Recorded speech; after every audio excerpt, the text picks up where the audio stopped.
Soy Carles Canet Miquel, investigador del Instituto de Geofísica de la UNAM.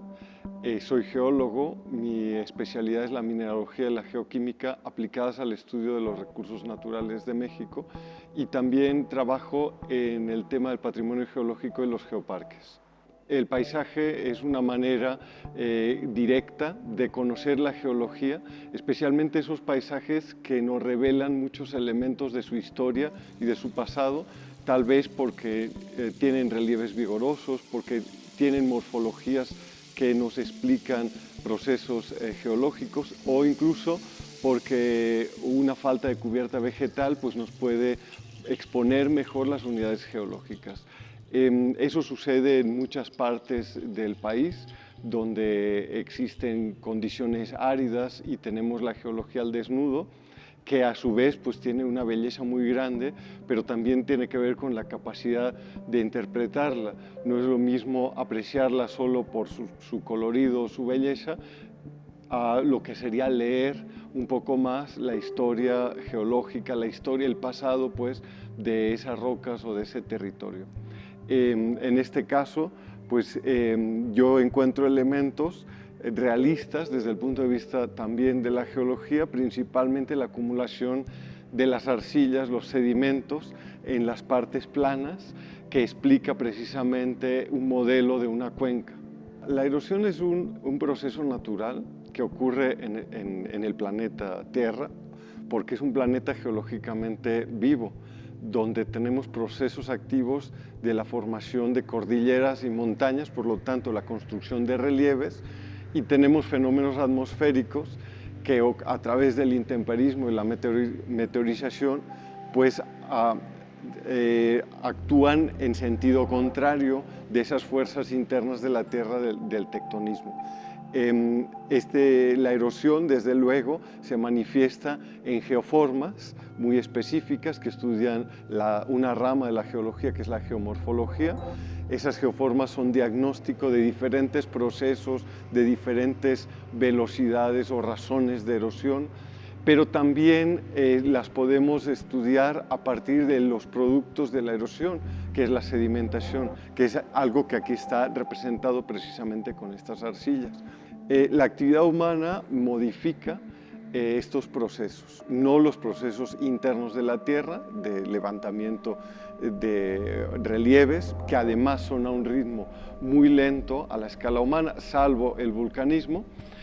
pero sí modifica los procesos de erosión de manera muy drástica por los cambios de la vegetación, los cambios climáticos, los cambios de uso del suelo en general, el tránsito de las personas o los vehículos. Todos sabemos que un camino que es muy transitado, por ejemplo, por motocicletas, cuatrimotos o lo que sea, pues enseguida empieza a desarrollar como canales erosivos que en unos pocos años pueden hacer intransitable ese camino, pero al mismo tiempo erosionar los suelos y de esta manera afectar a la cubierta vegetal. La humanidad ha ido tomando conciencia de manera, digamos, cada vez más generalizada de la necesidad de conservar el entorno natural. Primero por razones tal vez científicas o estéticas, también hay razones de esparcimiento, pero hoy día sabemos que, o no hay duda, pues, de que el entorno, cuanto más lo modifiquemos, más en peligro está también la supervivencia de nuestro estilo de vida, de la civilización actual. Cualquier daño sobre la geología es irreversible. Finalmente, hoy en día se sabe manejar una especie en estado crítico y a veces se puede llegar a salvar. Eso ha pasado, por ejemplo, con el lince ibérico en España y Portugal, o ha pasado con la restauración de algunos ecosistemas, o el mismo lobo mexicano entre Estados Unidos y México que se está recuperando. Pero el patrimonio geológico, cuando se destruye, pues ya es de manera irreversible. Si bien tiene mayor resistencia, por ejemplo, tiene una capacidad de carga mayor ante una presión turística, desde luego, es decir, no es como una especie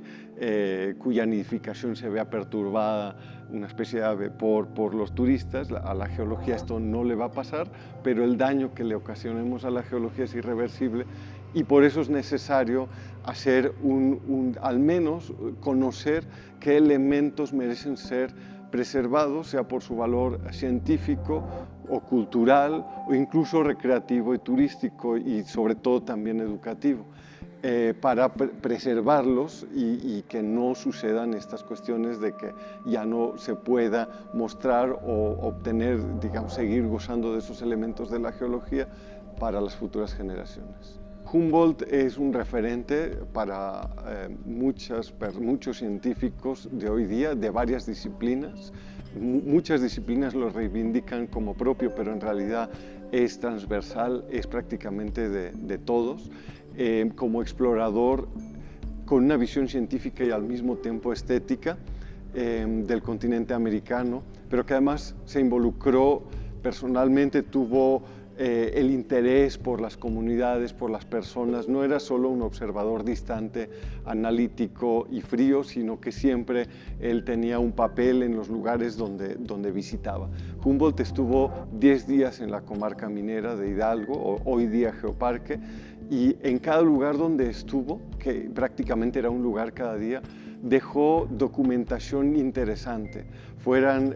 dibujos o textos o referencias en cartas y en otros documentos. Esa información es interesantísima porque nos muestra cómo lo vio él hace más de 200 años y cómo puede haber cambiado al día de hoy, pero también nos da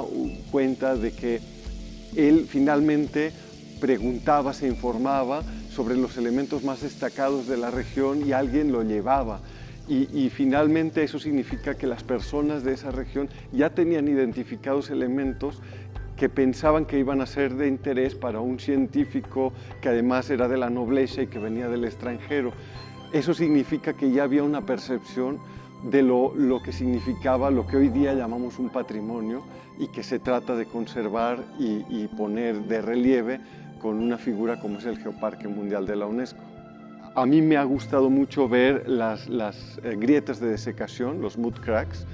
que tienen esta naturaleza poligonal, como lo tienen también los prismas basálticos,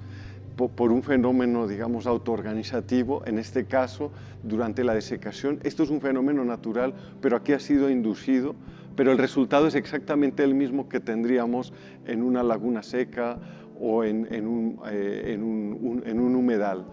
Entonces, esto es lo que más me ha llamado la atención, que aquí de manera